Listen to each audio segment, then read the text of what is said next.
All right, buddy. Yeah, I've seen this channel popped up multiple times specifically. I don't know what this is all about. It says the sad reality truth of the Mario Kart world. Apparently, something about the video game. What? Nintendo is about to taint their most valuable. Wait! Don't you start the video just yet? I haven't even pulled up the full screen yet. God damn, jeez, calm yourself down. God lord. Yeah, let's see what this is all about. What's this about? Nintendo is about to taint their most valuable franchise. How do you feel about Mario Kart? They're pretty good, right? Always fun. But what if we took that idea of fun and thinly spread it out in an empty world? I know this game isn't out yet, but let me tell you something. I don't need this game to be out for me to see how hollow it is. And neither does Nintendo apparently, because they just had a 15-minute direct about nothing. So let's just see here. What is it that Nintendo wants us to pay $80 for? Let's break it down. For the first time in the series, all the tracks are connected in one giant world for you to drive around in. Now, I'm not going to be negative just for the sake of being negative, but let's just open our minds for a second and remember why we play these games. Okay. And I want it to be clear that these are my opinions. If you think everything shown of the game thus far looks like it was made by God himself, by all means, leave me a death threat in the comments below. I'm not telling you how to react to this game, I'm giving you my reaction to this game. So one giant world to drive around in. What do you do in this giant world? Well, very little. The annoying prick narrator explains the implementation of missions. Yes, for the first time since Mario Kart DS, missions are back, and you have to drive around until you find them. I don't like the idea of that. I have no interest in driving around until I find fun things to do. The reason that works in Zelda and any other open world game is because there's always something on screen to check out, and exploration is the foundation of those games' structure. This is fucking Mario Kart. Go find these missions and do them, and you can find collectibles. Doesn't that just sound like a blast? That's really why I play these games. Not for the chaos and competition, but to do circles in the middle of a plane because I keep missing a ramp. This is like for the people who find the stunt jumps in GTA to be fun. If this looks fun to you, boy did Nintendo just make the greatest thing you've ever seen. I play these games for a lot of reasons, but at the core, for the past 30 years, these games have been loved for the frantic atmosphere that comes with every race. Now let's take a look at these races. The big new thing as far as on the track goes Grinding. is the ability to wall ride and rail Yeah. grind. Okay, cool. Sounds good. And of course you have the rewind ability. Wait, what? The ability to rewind the race for yourself, but everyone else keeps going. This is Wait, you can rewind. Wait, you can rewind time in fucking Mario Kart now? But why though? What's the point? What's the point of doing that though? like the dumbest shit, right? First of all, let it be What? noted that this ability is only available in free roam or when racing solo. So any strategy you could have using this ability becomes irrelevant the second you play with other people. Interesting. Any Thank you of for the soul follow. Mario Welcome, Kart has welcome. had is just being turned into this weird, over-forgiving clusterfuck of ideas. I feel like missing a jump is part of the race, right? Knowing that a shortcut is your only chance at keeping first place means pulling off that jump is all the more exciting and rewarding. So the idea of playing a cup and winning because rewinding before a jump is an infinitely better way of staying in the race over Lackey 2 picking you up and putting you down is just such a lame mechanic. A giant chunk of what makes any of this shit fun is now replaced with easy baby ability to never lose. In general, these easygoing modes can exist, sure, I get that. I can see how a dumb kid just keeps missing a jump over and over and over again and just wants to move on and see another level. But in this case, it's like, why are you even playing this then? Races by nature are competitive. The point of a race is the competition. So why not give the player every option under the sun to not only undo their mistakes, but also beat the game that way? If your solution to this is just don't use it, you're missing the point. I'll forget about the assisted steering, but the rewind is a major mechanic baked into the game. Why do I, as the player, have to avoid using a mechanic in order to make the game more fun for myself? That makes no sense. It's like if you were gonna climb Mount Everest and someone offers you a helicopter ride to the top and you just go, no thanks, the freezing 2-month hike for me please. How does it make sense to consciously avoid something that makes life so much easier? I already talked about graphics in my last video, but like, come on, look at this. This is the next generation. This is what's been cooking for 11 years. This is not a complaint about graphical power, but rather the lack of effort put into the aesthetic. You can have a game with very limited graphical output, but still make it look stunning on the hardware it's running on. Pixel art is the lowest level of graphical intensity, and you can still make a pixelated game look incredible. This is just a pathetic joke, as if Nintendo wants you to gawk at this third-party lineup of 5-year-old games, but won't go a step beyond the bare minimum when it comes to their own first-party releases. The little improvement in texture detail that is in this game may be higher in resolution than Mario Kart 8, but it most certainly is not even scraping the standards of today, and doesn't even attempt to push the Switch 2 to its graphical limits and take advantage of what is truthfully a significant upgrade. It literally— Well, let me see. If you don't like it, don't play it. Does it? Is it like? Hold on, let me see. So this is from what is it? Mario Kart 8 Deluxe, and then this is Mario Kart World.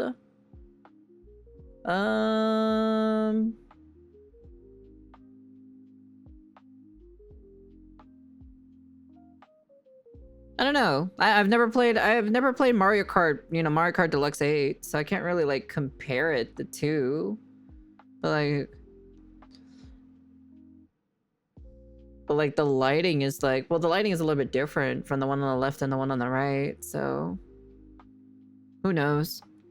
Literally just is the absolute bare minimum. I can't help but watch this footage and be disappointed when thinking back to how mind-blowing Mario Kart 8's graphical upgrade was. It very clearly took complete advantage of the Wii U's capabilities and was a confident slap in the face to consumers, letting you know that this is your next generation. This is what you're gonna cough up $60 for. And now after Nintendo brags about the Switch 2's crazy power upgrade, they show us this.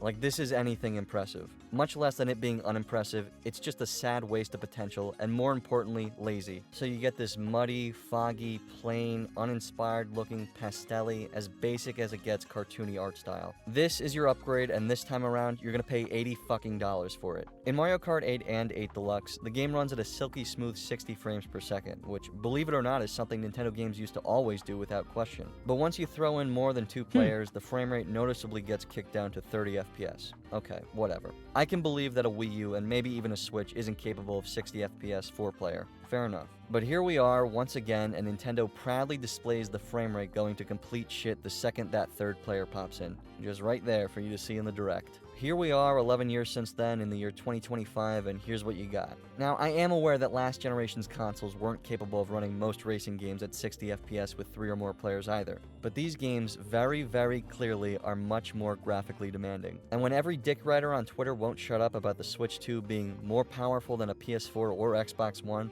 it's pretty fucking sad to see a game so unimpressive looking run like this in the year 2025. Nintendo just couldn't be fucked to optimize their game any further. Why not? Because you'll buy it anyway. Oh, and that'll be $80 by the way. A month and a half before release, and this is what's gonna wow you. As far as tracks go, it looks like this is what we get. That's not a whole lot. Of what we know of this game, there are at least 7 cups and 29 courses. I think it's fair to assume that the final game will have at least 8 cups and 32 courses standard, but even then, that's just an assumption. And as we can see, some of these tracks are reused. There's a pretty old standard. This game comes out in a month and a half. As a consumer, you can only go in expecting what is explicitly shown to you by their own staff. If Nintendo's trying to convince us that this is an $80 value, they're doing a pretty shit job. Why am I to believe that this is an $80 value? I'm not convinced by what seems to be less content than Mario Kart Super Circuit, nor am I convinced by a 15-minute presentation about shit we already knew. I don't know about you guys, but I hated Mario Kart 8 Deluxe's DLC. Nintendo charging you money for tracks they ported from their shitty mobile game. Tracks clearly not on the same graphical prowess as the original Wii U ones. New tracks that were built in the mobile game engine because it's cheaper than putting effort into another track that's as impressive looking. Because 30 FPS is a cinematic experience and all games should cap their game to it? No, you're not. You're crazy. Is this shitty tour tracks that are obviously designed for the auto steer gameplay of the mobile game. So all of these tracks are not even original. They're from a mobile game. Damn, I didn't even know about that. Actually, I didn't even know fucking Mario had a fucking mobile game. To be honest, I have not been keeping track with Nintendo, so you constantly have no clue where you're supposed to be going. And you got charged for this. Already paying $60 for a Wii U port from 2014, but we're still gonna charge you more. How is it the Wii U's DLC looked like this, but the Switches look like this? That actually looked really great, actually. This, I can't help. That actually looked really... Wait, can I see that real quick? Like this. Yeah, because it's raining and everything. But the Switches look like this. They even got They even got like fake RTX on, you know? That work. So looking at this, I can't help but wonder if most of this game was designed with that cheap mobile engine in mind. I'm sure this game will get DLC eventually, but don't expect anything anywhere close to this in visual quality. Retro tracks return and are implemented into the map. That's cool. There are no retro cups, however. New tracks and retro tracks are all mixed together in the cups for the most part. Your Grand Prix is going to be a bit new and a bit old. And also, for the first time, you'll need to drive yourself to the next course in Grand Prix. How is that like a good thing? For the first time in the series, we found a way to turn the loading screen into boring, monotonous gameplay. All the fun of driving on a highway for 3 minutes. I feel like this game is just full of ideas. And that's it. As if anyone on the team could just throw an idea out there and the game directors didn't know how to turn them down. What if you drove to all the courses? Wow, okay. And then you think about it, and it's like, that's not what I'm playing for. You just think about it for more than 5 seconds and ask yourself, why would I want to do that? You end a race, game loads, you start the next one. What about that didn't work? I get trying new things, but maybe they should make sense. Instead, you do 1 lap on a track, then go off-road and drive to the next one. The in-between driving counting as the first 2 laps of the next track. Good God. So basically, instead of just doing 3 laps of 4 courses, you play 1 lap on each, but also drive in between them.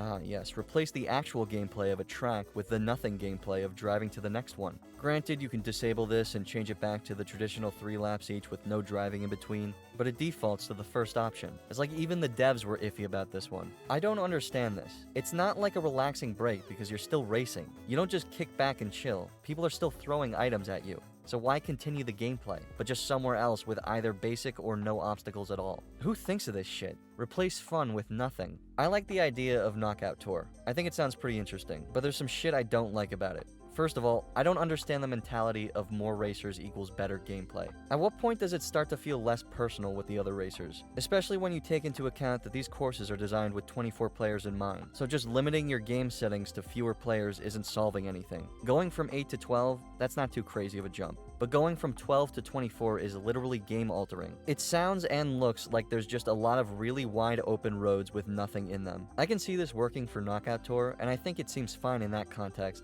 But generally, I just don't see 24 racers necessarily being more fun. Especially when the majority of the roster is a bunch of meaningless characters no one's gonna use. I feel like having 8 main characters on a track allows you to be more engaged in the cup, and you start to keep track of who's your biggest problem, who's a pain in the ass, and who's sneaking up behind you. I really couldn't give 2 shits if a fucking B is in 17th place. But that's just my opinion. What they should have done there is to make a hotel minigame, where you do your best to go to the track first and sabotage the other players so that they can't go to the next course. Like an elimination round of sabotage. It looks cool, and the game compiles tracks for this mode. I don't know how valleys I would instead of handle the cups. Mario I think this one will IP be personally. interesting, but I can't help but be a bit concerned. I'm not when really an Treehouse guy expertise is when it just comes driving to, through courses you know, with no one anywhere this. close to him for minutes at a time. Yeah, you're both kind of out of the pack right now, but Yeah. no, that's not a permanent state. That just looks boring, like the opposite of the point. Before I whine like a bitch about this game's roster, I just need to say that. We will make a No, please don't. No. The people Nintendo gets to do their voices nowadays are the most annoying sounding assholes on the planet. These extended races take you from one end of the world to the other. You reach places like this. Ah, so close. Hey, there's a P-switch over there. Wait, who just passed me? Have a spirited showing at the ghostly movie Like, theater. please Cinema. shut the fuck up. I don't know if they understand how They could isolating have it is put the to use people. characters from Superstar Saga. Prince Beamley and Cacletta would have been good, but nah, put the fucking crab from the arcade game. What about Baby? What about Baby Mario and Baby Luigi? Are they not in this game or something? People who sound like dildos with lungs to do these voiceovers. But if you want your entire audience to feel like 3-year-olds listening to a pre-K teacher, you're doing a fantastic job making them embarrassed to watch this shit. Nice. Yeah, they are here. I The baby wanted to versions, kill this anyways. guy. I almost switched to the Japanese stream because this guy was so fucking annoying. I wanted to blow my brains out. This game's roster is just sad. I don't know. Let's get everyone in the office to put in a name of a new character they want. You know what? Just screw it. Use all of them. Remember when unlocking characters was a big deal? Like how mind-blowing it was Oh, to see Rob. I or remember Peter Rob. show up in the roster? What is this shit? A goddamn fish bones. Are we just rolling the dice on the Mario Wiki to get these? Who cares about any of these? What the fuck? A random fucking ladybug? What? What Mario game is that from? Sure. As silly as it What the hell is that? What is that, chat? What the fuck is that? I've never seen that before. sounds to have a Strollin' Stew drive a What car, the fuck? who's actually playing as him compared to previous What? newcomers. It's just not exciting at all. I know that one at least. I know that one. Like the excitement That's is been just there for a not while, there. you know? If you go through this Yoshi drive-through thing, you get food. You eat the food and you get a costume. Wow. Finally the mechanic I've been waiting for. I don't think there's anything inherently wrong with adding a silly little clothing option in a game, but I can't help but roll my eyes when nothing Rude. I've seen up to Why is the red shell item a racer? this point has been impressive, and every new idea I don't just know. seems like a useless addition the devs came up with and have been wasting their time on instead of making actual meaningful content for a game that's been in anticipation for 11 years. And you gotta love how each costume is its own slot in the character select menu. Who was the senior director who let this one slide? Don't forget about them accessories. Just $80? No, no, no. You would Thank you look for like the a follow. fucking Welcome, loser welcome. if you didn't buy the $20 plastic wheels for the 4th generation in a row. Want to play with some friends? Don't forget several sets of our $90 controllers, or that $50 camera. That $50 camera gives you the privilege of not only eating a hot dog for dinner, but also dying alone. Hook it up and see your friends' faces. I don't mind this feature, but boy oh boy would Nintendo really like it if you bought that camera. Please buy that camera. It reminds me a lot of Star Fox 64 3D when you could see people's faces flying around, except that was free and made more sense in context. I don't care about this, but Nintendo really wishes I would. We learned that the camera can detect up to 4 faces at once, but I mean, no one's using this. I don't know how many groups of rich asshole friends exist that are all corny enough to use this, but it can't be many. I watch this gameplay from the Treehouse event and I think, wow, I wish I was holding the controller. But then I just keep watching and watching and I can't help but wonder, if I was holding the controller, what the fuck would I be doing? This looks like a long plain track with nothing in it. For every interesting asset, there's 3 minutes of empty roads. And then I look at previous games and there's always something exciting happening. The least memorable tracks in the series are those ones that just really have very little going on. Certainly there are moments that look exciting, and those moments make me want to pick up the How game. we use it But for take into account streaming? all that doesn't Oh, excite me, and God. surround this one moment where there was an item flying and the sky looked cool and there's a filter on this one. And bring yourself back to reality that all the courses that this is back happening to on have a lot reality. of wide open straightaways. Some of these tracks have the most uninspired themes. Don't get me wrong, there's definitely a decent theme here and there, but nothing very detailed at all. I don't know if the devs realize that you can put obstacles on a road, but maybe they should play any previous game where there's always something to react to that's more than just a right turn. So much about this game is everything I hated about Mario Kart Tour. Tracks that get used multiple times, just with different paths. Given they feature some new areas on the map, it's the same Damn, place, same Nintendo theme. lazy Then there's now? times of Nintendo's just ignoring lazy? the Question road. mark? You know, the only thing you're supposed to be following? Like, I don't get it. There needs to be structure in a race, and there's just no consistency. It's confusing. What happened to just a race? There's different times of day and weather conditions change, which is cool. Seeing the time of day change over the course of a Grand Prix is a pretty neat idea I can get behind. You can play as this thing in fucking Mario now? What the fuck? I know this enemy too as well. For every 1 bit of polish, there's 40 instances of not giving a shit. Watch these hammers flicker because we didn't give them any animation. Watch DK clip through his car during the results ceremony. Sit in awe as some courses don't cast any dynamic shadows at all. But I do love some of the little details like the comical text that pops up like in Mario Kart 64. I love the new advertisements all over the world, and I appreciate the little references they threw in the trailer. But good God, if this doesn't hold a candle to this. I can genuinely see the fun in picking this game up and dicking around in this world, just looking at all the little buildings and stuff, but I can't see that being fun beyond my first time doing it. And years from now, when I come back to this, I don't want to deal with all the annoying shit wasting my time. I want to play the game. It's easy to ignore a lot of this because the game is new and it's exciting to see what's here. But once you see it, unless it's an action-packed race like the ones this series exists for, I don't see it being very entertaining, especially when it's coins and missions that, once beaten, aren't going to have nearly as much replay value as traditional racing or battle mode. It just all comes off to me as a strong foundation with a cheaply built mansion on top with nothing inside of it. At the end of the day, there's quite a bit this game has to show that looks interesting. I can see new mechanics like driving a boat being interesting, and I can see new modes like Knockout Tour being fun. But there is just so much empty space filled with a big, hollow, worthless idea that isn't anything I play these games for. I do not care that I can change clothes. I do not care that I can drive around in a bland-looking world. And I do not care that I can put my face in a lobby and watch other people have mild reactions to uninteresting things I do. I care that I can sit on this screen, pick any option, and know that what the game is about to load will be fantastic. 4 races, 3 laps, fun items, recognizable characters, catchy music, appealing visuals, and a game I can come back to forever and ever and still find fun. No dumb bullshit. No open world with basic missions that could have just been a side mode. No driving in between races instead of just loading the next one. No cosmetics that make the setup screen 50 pages long for some reason. Nothing here is wasting my time, and it's all just solid. Everyone working on these games knew what they were doing, and they knew they were doing it right. No need to change what has been working flawlessly for 30 years because at its core, Mario Kart is a racing game. It's not an open world exploration game, it's not a wardrobe collectathon, and it's not an MMO. It's 4 tracks, 3 laps. You want to change it? Good luck. I hope it works out. I don't see the series through a rose-colored lens. I know some entries are weaker than others, and I have my gripes and criticisms with all of them. But something I can still say about all of them is that even though they've been out for years, I still want to play them. This comes out in a month and a half and is brand new, and I have no interest in spending $80 for this sad Nobody hollow does, corpse of actually, what to be could've honest. and should have been the most mind-blowing game announcement in years. If Maybe the game Waluigi comes ain't out doing and it's his great. infamous I don't crotch doubt at chop, all that I people ain't will have buying fun with this. it. If I played it at a kiosk, I would probably have fun too. The Mario Kart formula at its core is just fun.